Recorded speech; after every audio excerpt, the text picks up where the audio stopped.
صلاة وسلاما عليك يا رسول الله হাজার হাজার আলেমগণের উস্তাদ খতিবে বাঙ্গাল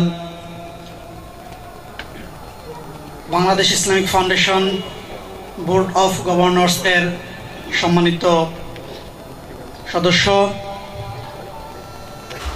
উস্তাজুল উলামা হযরতুল আল্লামা আলহাজ মোহাম্মদ জালালউদ্দিন আল কাদেরী সাহেব কিবলা মাদ্দাজিল্লুল আলী সাথে উপস্থিত রয়েছেন আমাদের সেরতাজ রৌনকে আহলে সুন্নাত জিনাতে মাসলাকে আলা হযরত খলিফায়ে খানদানে আলা হযরত হযরতুল আল্লামা আলহাজ মুফতি নাজিরুল আমিন রেজবি হানাফি কাদেরী মাদ্দাজিল্লুল আলী উপস্থিত রয়েছেন দিগার আশিকানে মুস্তফা রাজনৈতিক অরাজনৈতিক বুদ্ধিজীবী লেখক কলামিস্ট বিভিন্ন ব্যক্তিবর্গ সাংবাদিক ভাইরা আশিকানে মুস্তফা প্রত্যেকের প্রতি আমাদের আজকের পবিত্র জশ্নে জুলুসে ঈদ মিলাদুন নবী সাল্লাল্লাহু আলাইহি সাল্লাম এর মাহফিলের সম্মানিত আয়োজক জনাব মোহাম্মদ আনোয়ারুল ইসলাম ভুইয়া সাহেব managing director Eureka homes limited Bangladesh Hizbut Talimus Sunnah board foundation এর সম্মানিত প্রধান উপদেষ্টা ওনার পক্ষ থেকে আন্তরিক অভিনন্দন মোবারকবাদ এবং সালাম। আসসালামু আলাইকুম ওয়া রাহমাতুল্লাহ।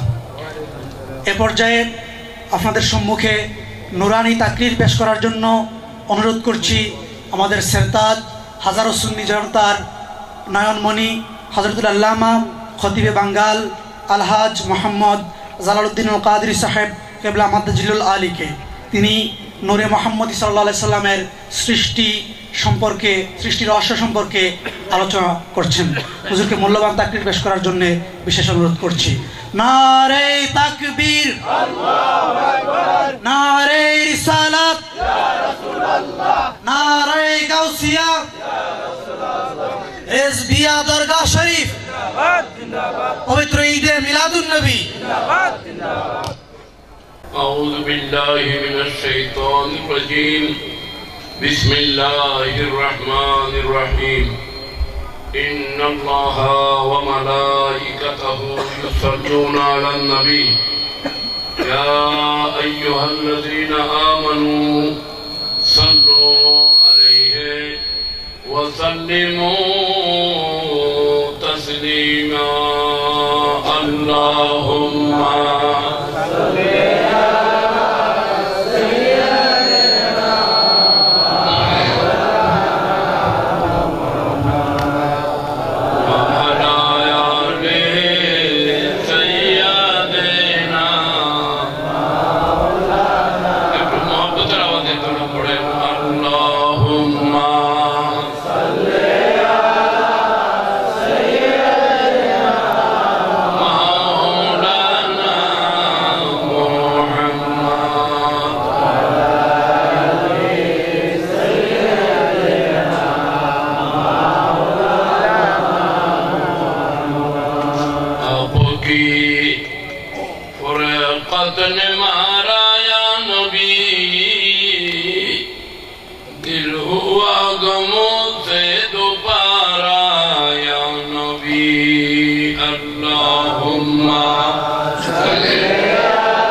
सदक़ल्लाहु मौलाना अज़ीम व सदक़ रसूलुहुन नबीयुल करीम। जनाब मोहम्मद अनवरुल इस्लाम भुइया, प्रधान उपदेष्टा बांग्लादेश रिजविया तालीमुस सुन्नाह बोर्ड फाउंडेशन এর আয়োজনে ব্যবস্থাপনায় পবিত্র জশ্নে ঈদে মিলাদুন নবী সাল্লাল্লাহু আলাইহি ওয়াসাল্লাম উদযাপন উপলক্ষে পঞ্চম বার্ষিক ঈমানী মিলাদুন নবী সাল্লাল্লাহু আলাইহি ওয়াসাল্লাম মাহফিল ও ওয়াজের মাহফিল এই জলসার মধ্যে আমন্ত্রিত উলামা ইকরাম যারা রয়েছেন, সুধীমণ্ডলী, মেহমানানে গেরামি, বেরাদারান ইসলাম, পর্দার আড়ালে মা ও বোনেরা, রহমানি ওয়া রাহমাকুমুল্লাহ, আসসালামু আলাইকুম ওয়া রাহমাতুল্লাহ।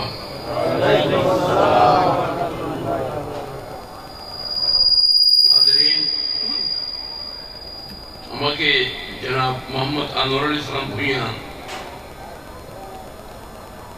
যিনি অক্লান্ত পরিশ্রম করে আজকের এই অনুষ্ঠানকে সাজাইছেন, হুজুর করিম সাল্লাল্লাহু আলাইহি ওয়াসাল্লামের নূরে মুস্তাফার উপরে এই ঈদে মিলাদুন নবীর এই অনুষ্ঠানে এই বিষয়ের উপরে কিছু কথা বলার জন্য আমাকে আহ্বান করেছেন। আমি আদিষ্ট হয়ে আপনাদের সামনে কোরআন কারীমের একটি আয়াতে পাক তেলাওয়াত করেছি। সে আয়াতে পাকের উপর আমি সংক্ষিপ্ত কিছু কথা আরজ রাখবো। তবে নূরে মুস্তাফা এটা রাসূল করিম সাল্লাল্লাহু আলাইহি ওয়াসাল্লামের বেলাদতের একটা অংশ। রাসূল পাকের বেলাদত, রাসূল পাকের নবুয়ত ও নূরানিয়ত, এই বিষয়েও আমি একটু সংক্ষিপ্ত টাচ করব, যেন 12 রবিউল আউয়াল শরীফের মর্যাদা রক্ষা হয়। 12 বিষয় আজ সময়কে রক্ষা করে। আবার এখানে আমাদের সামনে আরো মুফতি নজরুল আমিন রেজভী হানাফি কাদরি মাদাদিল আলী, তিনিও বয়ান করবেন আপনাদের সামনে, মাহফিল সমাপ্ত করবেন। তারপর রকাতের আয়োজন আছে, সালাত ও সালাম আছে, মুনাজাত আছে। এই সব কিছু মাহে রবিউল আউয়াল শরীফের উসিলায়, 12 শরীফের উসিলায় আল্লাহ পাক কবুল করুন। আপনারা একটু আমিন বলতে হবে। আল্লাহ পাক জাল্লা মুজদুহু ঘোষণা দিচ্ছেন, قد جاءكم من الله نور, নিশ্চয় নিশ্চয় তোমাদের কাছে শুভাগমন করেছেন, আগমন করেছেন। যখন বলা হলো যে চট্টগ্রামের প্রিন্সিপাল হুজুর এসেছেন, তাহলে বুঝতে হবে উনি আগে কোথাও ছিলেন, সেখান থেকে কি বলেন জি আগে কোথাও ছিলেন, সেখান থেকে। আমি চট্টগ্রামে ছিলাম। আজকে আমাদের বিশাল জুলুস হয়েছে, বিশ্বের সর্বশ্রেষ্ঠ জুলুস চট্টগ্রামের জমিনে হয়েছে। সমগ্র চট্টগ্রামের মধ্যে একটা রাস্তা ঘাট রোড আশিকে রসুলের ভিড় ছাড়া আর কিছু ছিল না। শুধু জশ্নে জুলুসে ঈদে মিলাদুন নবী সাল্লাল্লাহু আলাইহি ওয়াসাল্লাম। সেটা শেষ করে বিকাল 3টায় রওনা দিয়েছি। তো নবয়ার ফ্লাইটে সন্ধ্যার সময় এখানে ল্যান্ড করা হয়েছে। তাড়াতাড়ি করে এসে মাগরিব আদায় করেছি। এরপরে মাওলানা আবুল ফজল মোহাম্মদ আবুল কাসেম, ফজলুল হক মোহাম্মদ আবুল কাসেম কাদরিয়া মাদ্রাসার ভাইস প্রিন্সিপাল, আপনাদের অত্র এলাকার জামে মসজিদের খতিব, তিনি বয়ান রেখেছেন। মেহরবানি করে আমাকে আপনাদের সামনে কিছু কথা বলার সুযোগ দিয়েছেন। আমি সাহেবে দাওয়াত এবং আপনাদের শুকর আদায় করছি যে আপনারা আমার কথাগুলো শোনার জন্য সম্মতি প্রদান করেছেন। তো তখন আল্লাহ পাক জাল্লা মজদুহু রব্বুল আলামিন ইরশাদ ফরমাচ্ছেন কাদ জাআকুম, কোনো সন্দেহের অবকাশ নাই, নিঃসন্দেহে জাআকুম তোমাদের কাছে শুভাগমন করেছেন। জাআকুম তোমাদের কাছে এসেছেন। জাআকুম কোথায় এসেছেন? আল্লাহ বলেন নাই যে আমি খানায়ে কাবা মক্কা শরীফের মধ্যে প্রেরণ করেছি, মক্কা শরীফে এসেছেন, এটা বলেননি। যে নবী মক্কা শরীফে এসেছেন, মদিনা শরীফে এসেছেন, এ কথা বলেন নাই। বলা হয়েছে কুম। কি বলা হয়েছে? আপনারা একটু বলেন না, কুম। এটা আরবি, কিন্তু আমাদের চট্টগ্রামের মধ্যে এই কুম শব্দটা ব্যবহার হয়। কুম মানে বড় গভীর, কুম মানে বড় গভীর, যার উত্তর দক্ষিণ পূর্ব পশ্চিমের সীমানা খুঁজে পাওয়া যায় না। এটাকে বলা হয় আমাদের বাংলা ভাষার কুম। বাংলা ভাষার কুম। কাদ জাআকুম, কাদ জাআকুম তোমাদের কাছে শুভাগমন করেছেন। কোথায় শুভাগমন করেছেন? আল্লাহ বলেন শুধু মক্কার জন্য নয়, মদিনা মুনাওয়ারার জন্য নয়, বাংলাদেশ, হিন্দুস্তান, পাকিস্তানের জন্য নয়, আরব ও আজমের জন্য নয়, আসমান ও জমিনের জন্য নয়। আল্লাহ বলেন আমি তাদের জন্য রব্বুল আলামিন, তাদের জন্য রহমতুল আলামিন নবী হয়ে তোমাদের কাছে শুভাগমন করেছেন। সুবহানাল্লাহ বেশি ছোট হলো, একটু বড় করে বলেন না সুবহানাল্লাহ। আল্লাহ এবং আল্লাহ বলতেছেন তোমাদের কাছে শুভাগমন করেছেন।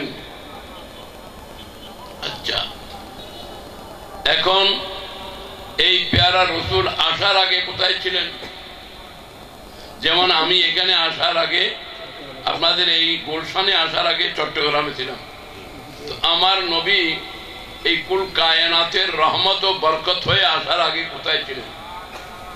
এরকম একটা প্রশ্ন আসে না? ছিলেন কোথায়? আল্লাহ বলবেন না, খোদাবন্দ কুদ্দুস রব্বুল আলামিন হাদিসে কুদসির মধ্যে একটি কথা রয়েছে। আমার আজকের বিষয়টা মূল সেখানে। এই হাদিস কানা বয়ান করেছেন তাফসীর রুহুল মানি, এবং তাফসীর রুহুল মানির লেখক মুসান্নিফ হচ্ছেন সৈয়দ মাহমুদ আরুসি রাদিয়াল্লাহু তাআলা আনহু। তিনি বলতেছেন যে একটা হাদিসে কুদসি, অত্যন্ত সংক্ষেপ কথা, হাদিসে কুদসি শরীফ, হাদিসের মধ্যে বলা হচ্ছে রব্বুল আলামিন কুনতু কানজান মখফিয়া। আমি আপনাদেরকে রেফারেন্স দিলাম, যদি প্রয়োজন হয় কিতাব তো মশহুর কিতাব, পৃথিবী বিখ্যাত কিতাব সৈয়দ মাহমুদ আলুসি রুহুল মানি শরীফ, তাফসীর রুহুল মানি শরীফের মধ্যে এই হাদিস কানা বর্ণিত হয়েছে। বলা হচ্ছে আল্লাহ পাক স্বয়ং নিজেই বলতেছেন কুনতু কানজান মখফিয়া, मैं छुपा हुआ खजाना था, मैं छुपा हुआ खजाना था, আমি লুকায়িত ধন ভান্ডার ছিলাম। আল্লাহ বলেন আমি লুকায়িত ধন ভান্ডার ছিলাম। আমি ছিলাম, আমাকে চেনার মতো কেউ ছিল না। আমি খালেক ছিলাম, কিন্তু আমার মখলুক ছিল না। আমি মাবুদ ছিলাম, আমার আব্দ আর ইবাদত ছিল না। আমি গফফার ছিলাম, ক্ষমার প্রার্থনাকারী ছিল না। আমি মসজুদ ছিলাম, আমাকে সজদাকারী ছিল না। আমি মাহমুদ ছিলাম, আমার জন্য প্রশংসাকারী ছিল না। অপরিচিত ছিলাম, গোপন ছিলাম, বাতেন ছিলাম, মখফি ছিলাম। কেহ নাই, নাই বলতে নাই, আমি আছি, আমি ছাড়া আর কিছু নেই। এটা কিন্তু হাদিসে পাক, আমি আপনাদেরকে রেফারেন্স দিয়েছি। আল্লাহ বলেন ফাআরাদতু আমার ভাষা কি আপনাদের বুঝে আসে? আচ্ছা, আলহামদুলিল্লাহ। ফাআরাদতু, আল্লাহ বলেন আমার ইচ্ছা হলো। কার? আমাকে কেউ একটু সাহায্য করবেন না? ইচ্ছা কার? আল্লাহ বলেন ফাহাবাবতু, আমার মহব্বত হলো, আমার ইচ্ছা হলো, আমার এরাদা হলো, আনোরাফা, আমি একটু পরিচিত প্রকাশিত হব। আল্লাহর ইচ্ছা হলো আল্লাহ পরিচিত হবেন, আল্লাহর ইচ্ছা হলো আল্লাহ জাহের হবেন। আল্লাহ বলেন আমি বাতেন, আমি জাহের হওয়ার, আমি গোপন, আমি ওপেন হওয়ার ইচ্ছা হলো। আমি আল্লাহর গোপন থাকবো না, আমি আমার বান্দার কাছে ধরা দেব। বড় করে বলেন সুবহানাল্লাহ। এই ইচ্ছা যখন হলো তো আল্লাহ পাক রব্বুল আলামিন বলেন, সূরা ইয়াসিন শরীফের মধ্যে একটি আয়াত আছে, আপনারা অনেক উলামা ইকরাম আছেন, সুধী মণ্ডলী আছেন, বিজ্ঞ অভিজ্ঞ ইসলামিক চিন্তাবিদ, ইসলামিক স্কলার আছেন। এই আয়াত একবারে মশহুর সূরা ইয়াসিন শরীফের, ইন্নামা আমরুহু, ইন্নামা আমরুহু ইযা আরাদা শাইয়ান আন ইয়াকুলা লাহু কুন। বাকিটা আপনারা বলেন না, আমি তার গ্রামে ওয়াজ করতেছি না, আমি তো রাজধানীর গুলশন, যার উপরে জায়গা আছে কিনা আমি তো জানি, গুলশনে যেখানে 100% সব বিজ্ঞ অভিজ্ঞ, সেখানে ওয়াজ করতেছি। তো আল্লাহ কি বলেছেন, ইন্নামা আমরুহু ইযা আরাদা শাইয়ান আন ইয়াকুলা লাহু কুন ফায়াকুন। আল্লাহ যখন ইচ্ছা করেন কোনো কিছু করার জন্য, আল্লাহর যখন ইচ্ছা হয়, আল্লাহর যখন এরাদা হয়, সূরা ইয়াসিন, আল্লাহর যখন এরাদা হয় তখন আল্লাহ বলেন কুন। কি বলেন? কুন, তুমি হয়ে যাও, এই হুকুম করেন। এখানে তাফসীরের মধ্যে লিখতেছে, এটা তো স্বাভাবিক, আমি অনুবাদ করলাম যে এখানে কিছু গোপন তত্ত্ব আছে। সেই তথ্যটা হলো এই, খুনের মধ্যে দুইটা হরফ, একটু জবাব দেবেন, কয়টা হরফ? দুইটা হরফ। খুনের মধ্যে হরফ দুইটা, একটা হলো কাফ আর একটা হলো নুন, ঠিক না? একটু জোরে বলেন না। একটা হলো কাফ আর একটা হলো কি? নুন। কাফ নুন দুইটা হরফ। মুফাসসিরিন কেরাম লিখতেছেন দুই হরফের ভিতরে দুই সাগর, মহাসাগর। একটা হলো কাফ আর একটা হলো নুন। আল্লাহ আপনি কাফ দিয়ে কাকে ইশারা করেছেন, নুন দিয়ে কাকে ইশারা করেছেন? মওলাই তাআলা বলেন, হে দুনিয়ার ইমানদার মুসলমান, আমি কাফ বলে কিতাবুল্লাহ বলেছি, নুন বলে আমি নূরে মুস্তাফা বলেছি। আল্লাহু আকবার। আপনারা কি বুঝে গেছেন? খুন, এই খুন দিয়ে সবকিছু শুরু হচ্ছে, এই খুন দিয়ে সবকিছু শুরু হচ্ছে। কাফ কিতাবে ইলাহি। এখন কোরআন শরীফে আসেন, হাদিসকে কোরআনের সাথে মিলান। قد جاءكم من الله نور وكتاب مبين। আল্লাহ বলেন আমার পক্ষ থেকে তোমাদের কাছে এসেছে কি? নূর। সমস্ত মুফাসসিরিন কেরাম 100% 99.90 মুফাসসিরিন কেরাম তাফসীর করেছেন নূর থেকে মুরাদ হুজুর নবী মুহাম্মদ মুস্তাফা সাল্লাল্লাহু আলাইহি ওয়াসাল্লাম, আর কিতাবুম মুবিন থেকে কালামে ইলাহি কোরআনে কারীম। তাহলে আল্লাহ খুন বলে কাফের দ্বারায় কিতাবে ইলাহি